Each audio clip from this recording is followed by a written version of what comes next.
नमस्कार दोस्तों, स्वागत है आपका आपके अपने YouTube चैनल ज्ञान का अड्डा पर। दोस्तों मैं हूं राकेश सिहाग। दोस्तों आज हम बात करने वाले हैं 21 दिसंबर के करंट अफेयर के बारे में। तो वीडियो बड़ा इंटरेस्टिंग होने वाला है हमेशा की तरह। और अगर आप चैनल पर पहली बार हैं तो आप इस चैनल को सब्सक्राइब करेंगे और बेल आइकन को प्रेस करेंगे, जिससे कि आपको आगे आने वाले वीडियो का नोटिफिकेशन मिल जाए। अच्छा, एक बात और ध्यान रखनी है प्यारे साथियों, इस क्लास को आप शेयर करेंगे जिससे कि मेरे को मोटिवेशन मिले और मैं आपके लिए बहुत अच्छे से काम कर पाऊँ। इस क्लास का पीडीएफ डाउनलोड करने के लिए आप हमारे टेलीग्राम चैनल को ज्वाइन करेंगे और टेलीग्राम चैनल का जो लिंक है प्यारे साथियों वो आपको मिलेगा हमारे डिस्क्रिप्शन में। वीडियो के डिस्क्रिप्शन में इसका लिंक दिया गया है, वहाँ से आप टेलीग्राम चैनल को ज्वाइन कर लीजिए और इस क्लास का पीडीएफ प्राप्त करके बहुत अच्छे से पढ़िए। ठीक है, चलिए क्लास को स्टार्ट करते हैं और बात करते हैं 21 दिसंबर 2020 के करंट अफेयर के बारे में। सबसे पहले हम डिस्कस करेंगे जो मैंने कल आपको क्वेश्चन बताया था, 20 क्वेश्चन पूछा था आपका, उसके बारे में डिस्कस करेंगे। इसका आंसर आपको कमेंट बॉक्स में देना था और बहुत सारे मेरे दोस्तों ने इसका कमेंट में ऑप्शन अच्छा दिया भी था। क्वेश्चन है कि पाकिस्तान टीम के किस तेज गेंदबाज ने हाल ही में अंतर्राष्ट्रीय क्रिकेट से संन्यास लेने की घोषणा की? तो प्यारे साथियों उनका नाम है मोहम्मद आमिर। मोहम्मद आमिर ने केवल 27 वर्ष की उम्र में ही क्या ले लिया? संन्यास ले लिया। अब 27 वर्ष की उम्र में संन्यास क्यों ले लिया प्यारे साथियों? क्योंकि इनका मोहम्मद आमिर का कहना है कि इसके ऊपर क्या बनाया गया? दबाव बनाया गया। इसके ऊपर दबाव बनाया गया कि आप संन्यास ले लीजिए, अब आपको आगे हम टीम में नहीं खिलाएंगे। इस प्रकार से इन्होंने टेंशन में आकर के ये कदम उठाया है संन्यास लेने का। ठीक है, चलिए अब हम बात करते हैं क्वेश्चन नंबर 1 की। राजस्थान के जयपुर में 13वें जयपुर लिटरेचर फेस्टिवल का आयोजन कब किया गया था? जो 13वां जयपुर लिटरेचर फेस्टिवल का आयोजन है वो कब किया गया था? तो ध्यान रखना प्यारे साथियों, 23 से 27 फरवरी 2020 को इसका आयोजन किया गया था। 13वें जयपुर लिटरेचर फेस्टिवल का इंपॉर्टेंट क्वेश्चन है प्यारे साथियों, ध्यान रखना। 23 से 27 फरवरी के मध्य इसका आयोजन किया गया था। अगला क्वेश्चन है कि भारत का पहला राज्य कौन सा है जिसने CAA के साथ ही NPR में हुए संशोधन के खिलाफ संकल्प पास किया? बहुत इंपॉर्टेंट क्वेश्चन है प्यारे साथियों। यानी भारत का ऐसा पहला राज्य जिसने CAA के साथ साथ NPR में जो संशोधन हुआ था उसके खिलाफ संकल्प पास किया, तो प्यारे साथियों वो राज्य है आपका राजस्थान। कौन सा राज्य? राजस्थान राज्य। अच्छा, समझना इस क्वेश्चन को ध्यान से। 25 फरवरी 2020 को राजस्थान विधानसभा द्वारा नागरिकता संशोधन कानून यानी सिटीजन अमेंडमेंट एक्ट जो है ना, यानी नागरिकता संशोधन कानून यानी CAA, इसके प्रस्ताव के खिलाफ क्या किया था? इसके प्रस्ताव के खिलाफ संकल्प, मतलब इसके खिलाफ प्रस्ताव पारित किया किसने? राजस्थान ने, राजस्थान की विधानसभा ने। इससे पहले केरल और पंजाब ने भी ऐसा किया। और तीसरा राज्य कौन सा बना? आपका राजस्थान बना। लेकिन यहां पर पहला राज्य दे रखा है, ऐसा पहला राज्य कौन सा है? तो पहला राज्य किसके मामले में? CAA के साथ में NPR को, CAA के साथ में NPR के खिलाफ प्रस्ताव पास करने वाला कौन है आपका? तो वो हो जाएगा आपका राजस्थान। क्योंकि यहां पर दोनों पूछे हैं, अगर आपको अकेले की पूछता इसकी तो आपका हो जाता पहला केरल और दूसरा आपका पंजाब हो जाता, उसके बाद तीसरा आपका हो जाता राजस्थान। लेकिन दोनों साथ में किसने किए? इसके खिलाफ दोनों के खिलाफ मतलब प्रस्ताव जो पारित किया वो राजस्थान की विधानसभा ने किया, इसलिए ऑप्शन नंबर आपका C करेक्ट होगा। राजस्थान पहला राज्य है जहां NPR के संशोधन को लेकर संकल्प पास किया गया। ठीक है, तो यह ध्यान रखना है आपको। अगला क्वेश्चन है कि 30 जनवरी 2020 को राजस्थान में अंतर्राष्ट्रीय खाद्य सम्मेलन का उद्घाटन किसने किया था? अंतर्राष्ट्रीय खाद्य सम्मेलन का उद्घाटन किसने किया था? तो प्यारे साथियों अशोक गहलोत ने किया था। अंतर्राष्ट्रीय खाद्य सम्मेलन का उद्घाटन अशोक गहलोत ने किया था 30 जनवरी 2020 को। इंपॉर्टेंट क्वेश्चन है, ध्यान रखोगे। ठीक है, चलिए। राजस्थान सरकार द्वारा महात्मा गांधी की 150वीं जयंती के वर्ष पर खादी के वैश्वीकरण पर अंतर्राष्ट्रीय सम्मेलन आयोजित किया गया था और इस सम्मेलन का आयोजन 30 और 31 जनवरी 2020 को किया गया था। इसका उद्घाटन तो मुख्यमंत्री अशोक गहलोत ने किया और इसका आयोजन किया साथियों प्रसादी लाल मीणा ने। प्रसादी लाल मीणा की अध्यक्षता में इसका आयोजन हुआ था और इसका उद्घाटन किया अशोक गहलोत ने। दो बात आपको ध्यान रखनी है। ठीक है, अगला क्वेश्चन, WWF इंडिया द्वारा वन्य जीव संरक्षण के लिए मछली अवार्ड किसे दिया गया? WWF इंडिया द्वारा वन्य जीव संरक्षण के लिए मछली अवार्ड जो दिया गया था प्यारे साथियों, वो दिया गया था शंकर सिंह शेखावत और योगेश कुमार शर्मा, दोनों को दिया गया था। ऑप्शन नंबर आपका सी करेक्ट हो जाएगा। देखिए इस क्वेश्चन के बारे में, WWF इंडिया को और प्रभा खेतान फाउंडेशन की ओर से, प्रभा खेतान फाउंडेशन और WWF इंडिया की तरफ से राज्य में वन्य जीवों के संरक्षण की दिशा में जो उत्कृष्ट कार्य करता है उनको क्या दिया जाता है, मछली पुरस्कार दिया जाता है। किसकी तरफ से प्यारे साथियों, तो ध्यान रखना WWF इंडिया और प्रभा खेतान फाउंडेशन की तरफ से कौन सा पुरस्कार दिया जाता है, मछली पुरस्कार दिया जाता है।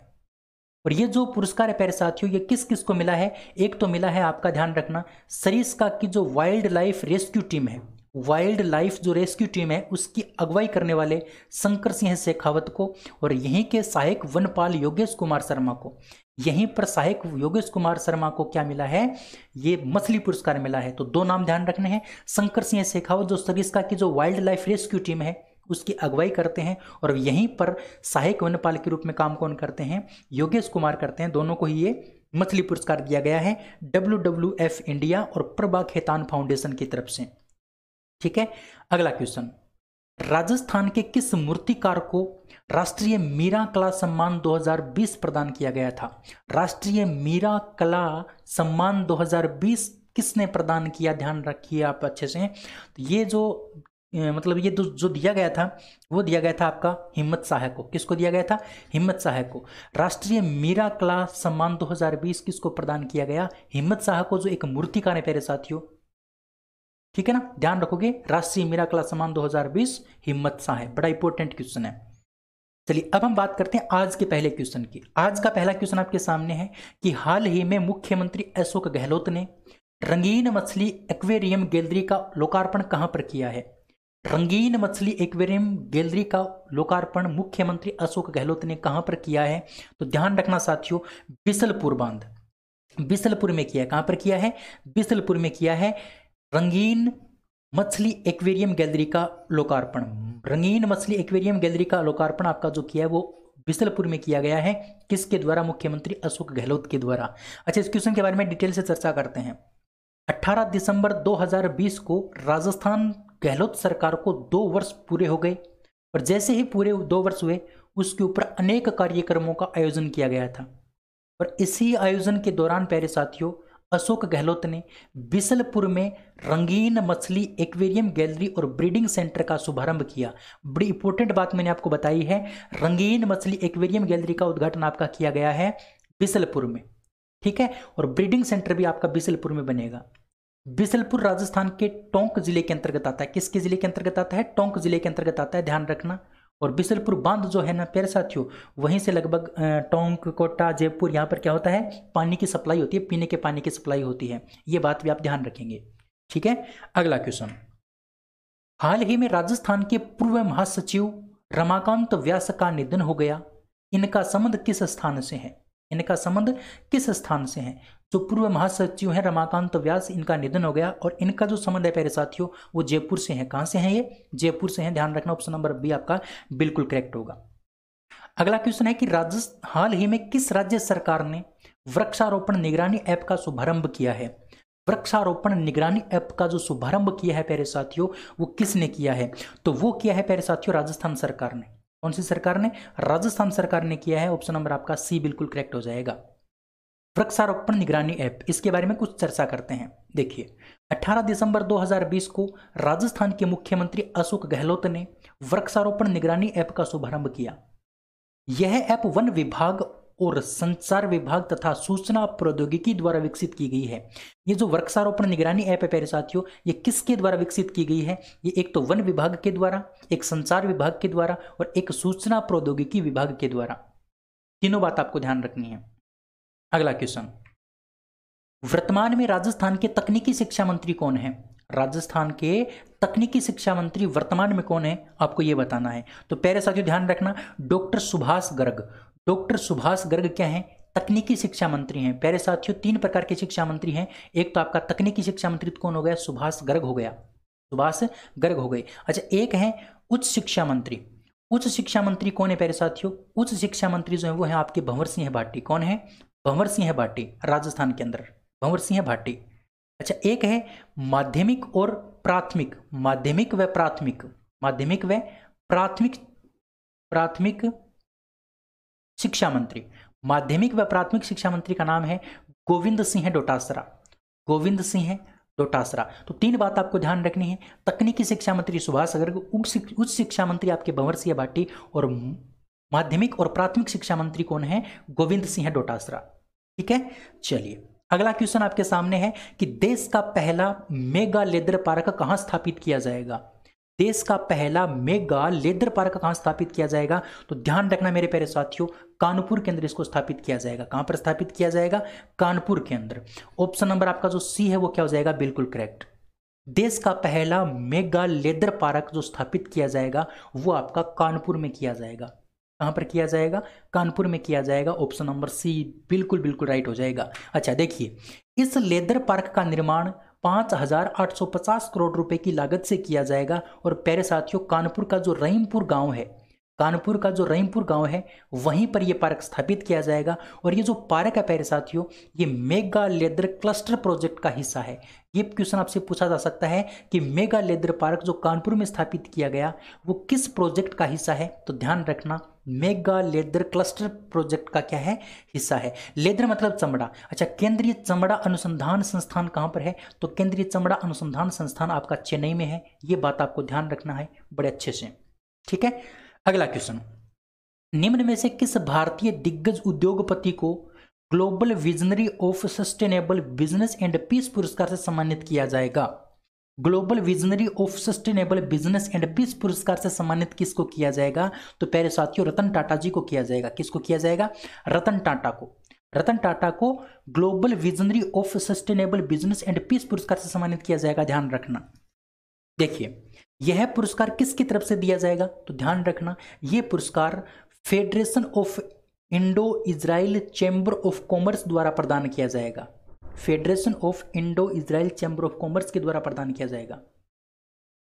और इजराइल अपनी तरह का पहला पूरी तरह से डिजिटल बैंक तैयार करने के लिए किसके साथ समझौता किया प्यारे साथियों? टीसीएस कंपनी के साथ समझौता किया। और ये क्वेश्चन मैं आपको शायद नहीं बताया क्योंकि अभी बताने लगा हूं आपको, लेकिन ये क्वेश्चन लगभग मई का है। मई की बात है, मई के महीने में इजराइल ने अपने वहां पर डिजिटल बैंक स्थापित करने के लिए टीसीएस के साथ समझौता किया। ये क्वेश्चन बड़ा इंपॉर्टेंट है और दिल्ली पुलिस में ये पूछा गया है आपका क्वेश्चन। दिल्ली पुलिस की जो शिफ्ट है ना, वहां पर ये क्वेश्चन पूछा गया है 2-3 बार। तो इंपॉर्टेंट क्वेश्चन आपके एग्जाम के लिए भी अच्छे से देख लेना इसको। अगला क्वेश्चन, 22 दिसंबर से भारतीय अंतर्राष्ट्रीय विज्ञान महोत्सव 2020 के किस संस्करण का आयोजन किया जा रहा है? ध्यान रखना, भारतीय अंतर्राष्ट्रीय विज्ञान महोत्सव 2020 का जो आयोजन है वो 22 सितंबर से किया जा रहा है। तो ये कौन सा इसका संस्करण होगा? तो प्यारे साथियों, इसका जो संस्करण होगा वो होगा छठा संस्करण। कौन सा संस्करण होगा? छठा संस्करण होगा। ऑप्शन नंबर आपका जी बिल्कुल करेक्ट हो जाएगा। देखिए इसकी थीम क्या रहने वाली है? इसकी थीम रहने वाली है science for self reliant India and global welfare, यानी आत्मनिर्भर भारत और वैश्विक कल्याण के लिए विज्ञान। ये इसकी थीम रहने वाली, इसका विषय रहने वाला है। और इसके छठे संस्करण का आयोजन 22 दिसंबर से किया जा रहा है, भारतीय अंतर्राष्ट्रीय विज्ञान महोत्सव 2020 का। ठीक है, चलिए अगला क्वेश्चन, हाल ही में चर्चा में रहा E20 क्या है? E20 क्या है जो हाल ही में चर्चा में बहुत ज्यादा रहा है प्यारे साथियों? तो E20 एक वाहनों में इस्तेमाल होने वाला ईंधन है। वाहनों में इस्तेमाल होने वाला एक प्रकार का क्या है? ईंधन। ध्यान रखना, वाहनों में इस्तेमाल होने वाला एक प्रकार का ईंधन है आपका E20। ठीक है, E20 रहेगा अच्छे से याद, बिल्कुल। अच्छा देखिए E20 क्या है? E20 जो आपका ईंधन होता है इसमें 20% आपका क्या होता है? इथेनॉल होता है। इथेनॉल मतलब जो शराब में काम आता है, जो शराब में काम आता है वो आपका 20% किसके अंदर काम आता है? इस E20 ईंधन के काम आता है। और यही ईंधन किसके अंदर डाला जाता है? ये ईंधन आपका डाला जाता है किसके अंदर? वाहनों के अंदर। ठीक है, वाहनों के अंदर। और इथेनॉल के साथ में गैसोलीन भी पाया जाता है, यानी इथेनॉल और गैसोलीन का मिश्रण क्या है आपका? E20 ईंधन है। ठीक है, तो क्वेश्चन आपसे ये भी पूछ सकता है कि E20 ईंधन किसका मिश्रण है? तो 20% इथेनॉल और गैसोलीन का क्या है? ये मिश्रण है। जबकि भारत में अगर वर्तमान के मिश्रण की बात करें तो 10% का जो स्तर है इथेनॉल का वही मान्य है, इससे ज़्यादा मान्य नहीं है, इससे ज़्यादा लागू नहीं है, स्वीकार्य नहीं है। केवल 10% मिलावट का इथेनॉल ही क्या है, मान्य है भारत के अंदर। इथेनॉल की बात करते हैं तो यह एक ज्वलनशील और रंगहीन पदार्थ होता है, तरल पदार्थ होता है प्यारे साथियों।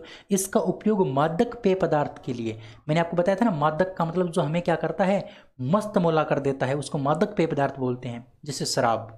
एंटीसेप्टिक यानी जो क्रीम आती है चोट लगने के बाद हम लगाते हैं उसको एंटीसेप्टिक क्रीम बोलते हैं। एंटीसेप्टिक क्रीम और कीटाणुनाशक के रूप में इसका क्या किया जाता है, उपयोग किया जाता है एथेनॉल का।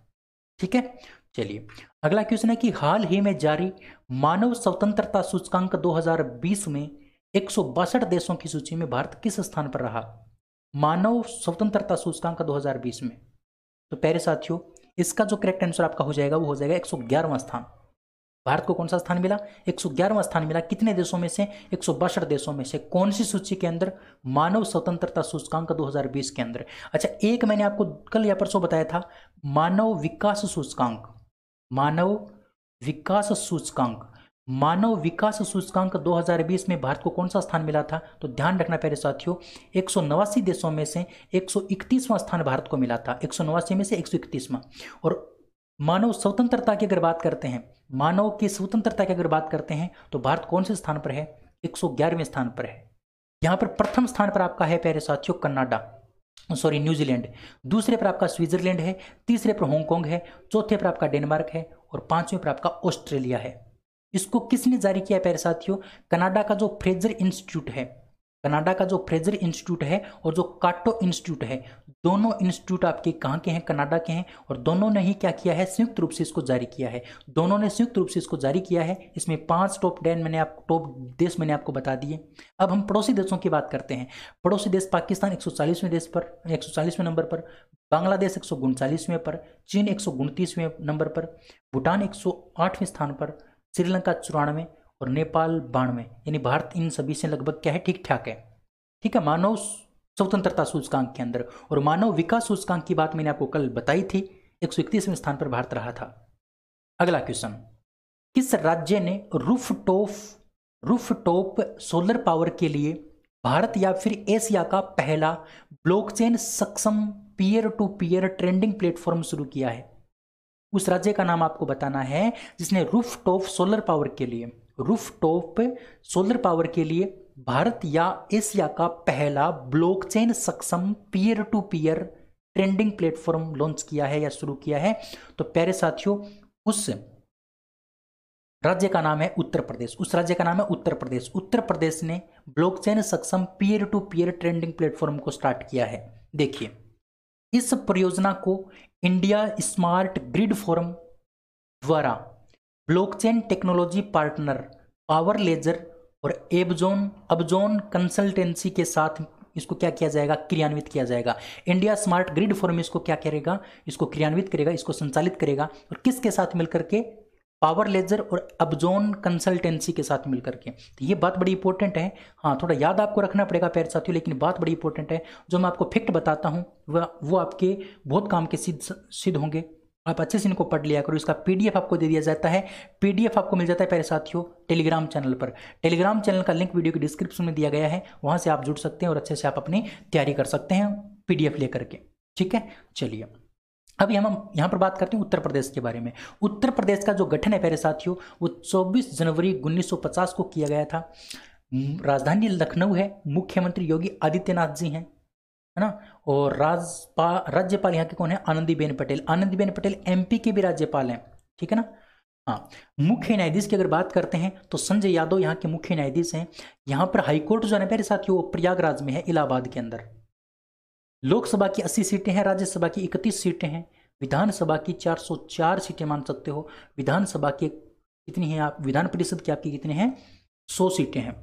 अच्छा, लोकसभा की अगर बात करते हैं प्यारे साथियों, सबसे अधिक लोकसभा सीटें आपकी उत्तर प्रदेश में है। सबसे अधिक राज्यसभा की सीटें भी आपकी उत्तर प्रदेश में है। सबसे अधिक लोकसभा सीटों वाला राज्य आपका उत्तर प्रदेश और सबसे अधिक राज्यसभा सीटों वाला राज्य भी आपका क्या है, उत्तर प्रदेश है। यहाँ पर राजकीय पशु की अगर बात करते हैं तो बारहसिंगा यहाँ का राजकीय पशु है। राजकीय पक्षी यहाँ का सारस है प्यारे साथियों। राजकीय पेड़ यहाँ का अशोक है। राजकीय फूल यहाँ का पलाश है। राजकीय फल यहाँ का आम है और राजकीय मिठाई यहाँ की जलेबी है। ये बात भी आपको बड़े अच्छे से ध्यान रखनी है उत्तर प्रदेश के बारे में। यहां पर अगर लोक नृत्य की बात करते हैं तो रासलीला, झूला, कजरी, जद्दा, साचरी, नौटंकी और जेता, ये यहाँ के क्या हैं, लोक नृत्य हैं जो यहाँ पर प्रसिद्ध लोक नृत्य हैं। राष्ट्रीय उद्यान यहाँ पर कौन सा है, तो दुधवा राष्ट्रीय उद्यान जो एक टाइगर रिजर्व भी है, ठीक है। और टाइगर रिजर्व की बात करते हैं तो अमानगढ़ टाइगर रिजर्व तथा पीलीभीत टाइगर रिजर्व भी कहां पर है प्यारे साथियों, आपके उत्तर प्रदेश के अंदर ही हैं, ठीक है। अब मैं आपसे एक क्वेश्चन पूछूंगा, पीलीभीत टाइगर रिजर्व के बारे में हाल ही में एक बात चर्चा में रही थी, ये चर्चा में रहा था हाल ही में, क्यों चर्चा में रहा था, इसका आंसर आपको कमेंट बॉक्स में कमेंट करके देना है ना। इसका आंसर आपको कमेंट बॉक्स में कमेंट करके देना है कि पीलीभीत टाइगर रिजर्व चर्चा में क्यों रहा। देखना चाहूंगा कौन कौन इसका उत्तर दे पाता है। आप कमेंट लिखने में कंजूसी मत करना, कमेंट लिखने में आलस मत करना, क्योंकि बात बड़ी इंपॉर्टेंट है। अच्छा, यहाँ पर अभ्यारण्य कौन कौन से हैं, तो चंद्रप्रभा वन्य जीव अभ्यारण्य, हस्तिनापुर वन्य जीव अभ्यारण्य, रानीपुर वन्य जीव अभ्यारण्य, ये यहाँ पर अभ्यारण्य है। अच्छा, बांध यहाँ पर रिहंद गोविंद वल्लभ पंत सागर बांध और माता टीला जो बांध है प्यारे साथियों वो बेतवा नदी के ऊपर है। ये यहाँ पर क्या है, मुख्य बांध जो आपको ध्यान रखने हैं। उत्तर प्रदेश का स्टैटिक जीके मैंने आपको करवा दिया और मैंने आपको बोल रखा है लगभग मैं आपको डेली एक राज्य का मैं आपको क्या करवाऊंगा, स्टैटिक जीके करवाऊंगा और बड़ा इंपॉर्टेंट स्टैटिक जीके करवाता हूँ जो आपके एग्जाम में आएगा सीधा सीधा, ठीक है। चलिए अगले क्वेश्चन की बात करते हैं। तो अगला क्वेश्चन है कि हाल ही में किस राज्य ने किसान कल्याण मिशन लॉन्च किया है। किसान कल्याण मिशन किस राज्य ने स्टार्ट किया है, तो प्यारे साथियों किसान कल्याण मिशन भी उत्तर प्रदेश सरकार ने ही स्टार्ट किया है। उत्तर प्रदेश सरकार ने ही किसान कल्याण मिशन को लॉन्च किया है और उत्तर प्रदेश के बारे में आपको बता चुका हूं। अगला क्वेश्चन है कि हाल ही में बेलग्रेड में आयोजित व्यक्तिगत कुश्ती विश्व कप 2020 में किस एकमात्र भारतीय ने रजत पदक जीता, सिल्वर मेडल जीता व्यक्तिगत कुश्ती विश्व कप 2020 में, तो प्यारे साथियों उनका नाम है अंशु मलिक। अंशु मलिक जो है ना, उन्होंने बेलग्रेड के अंदर जो आयोजित हुआ था आपका व्यक्तिगत कुश्ती विश्व कप 2020 उसके अंदर रजत पदक जीता है, सिल्वर मेडल जीता है। अच्छा देखिए, हरियाणा की रहने वाली हैं अंशु, 57 किलोग्राम भार वर्ग में इन्होंने ये जीता है। किससे हारी है ये, हारी किससे, क्योंकि इन्होंने सिल्वर मेडल जीता, इसका मतलब ये फाइनल में हार गई थी। तो फाइनल में किससे हारी हैं, तो मालदोवा की जो अनास्तासिया हैं उनसे हार करके इन्होंने क्या जीता, रजत पदक जीता, सिल्वर मेडल जीता। गोल्ड मेडल किसने जीता, तो अनास्तासिया निचिता ने जीता जो मालदोवा की हैं, जिन्होंने किसको हराया, अंशु मलिक को हराया। अंशु मलिक इसी साल फरवरी में नई दिल्ली में जो आपका एशियाई चैंपियनशिप हुआ था उसमें भी कांस्य पदक यानी ब्रॉन्ज मेडल जीता था। और जनवरी में जो रोम में मार्टियो पेलिकोन टूर्नामेंट हुआ था उसमें इन्होंने क्या जीता था, सिल्वर मेडल जीता था, ठीक है। तो मार्टियो पेलिकोन टूर्नामेंट में आपका सिल्वर मेडल, एशियाई चैंपियनशिप में आपका ब्रॉन्ज मेडल, और अब प्यारे साथियों जो आपका बेलग्रेड के अंदर जो व्यक्तिगत कुश्ती विश्व कप 2020 हुआ इसमें इन्होंने फिर से सिल्वर मेडल जीता। तो बड़ी इंपॉर्टेंट बात मैंने आपको बताई है, उम्मीद करता हूँ बात आपको समझ में आ गई होगी। तो प्यारे साथियों आज मैं आपको 12 क्वेश्चन करवाऊंगा, उम्मीद करता हूँ आपको पसंद आए होंगे, बहुत अच्छे से आपने इनको सीखा होगा, अच्छा आपको सेशन लगा होगा। अगर सेशन अच्छा लगा तो आप वीडियो को एक बार शेयर कर देंगे, क्योंकि इंपॉर्टेंट बात मैंने आपको बताई है, ठीक है। अगर आप शेयर करोगे तो मेरा मनोबल बढ़ेगा, मैं आपके लिए बहुत अच्छे से काम कर पाऊंगा और भी आपको बहुत इंपॉर्टेंट जानकारी देता रहूंगा। अब मैं आपसे पूछता हूँ आज का question of the day. Question आज का है कि पेटा इंडिया ने निम्न में से किस अभिनेता को साल 2020 का हॉटेस्ट वेजिटेरियन सेलिब्रिटी ट्रॉफी से सम्मानित किया है। हॉटेस्ट वेजिटेरियन सेलिब्रिटी ट्रॉफी से किसको सम्मानित किया है, इसका आंसर आपको कमेंट बॉक्स में कमेंट करके देना है प्यारे साथियों। उम्मीद करता हूँ आप जरूर कमेंट करेंगे और मेरा मनोबल बढ़ाएंगे और आप बहुत अच्छे से तैयारी करेंगे, ठीक है। चलिए, तो इस क्लास का पीडीएफ आपको दे दिया जाएगा टेलीग्राम चैनल से। टेलीग्राम चैनल का लिंक प्यारे साथी वीडियो के डिस्क्रिप्शन में दिया गया है, वहां से आप हमारे टेलीग्राम चैनल से जुड़ सकते हैं, जहां से आपको पीडीएफ मिल जाए, ठीक है। चलिए आज की इस वीडियो में इतना ही, अगली वीडियो में फिर मिलते हैं, तब तक के लिए जय हिंद, जय Bharat, thank you, bye bye.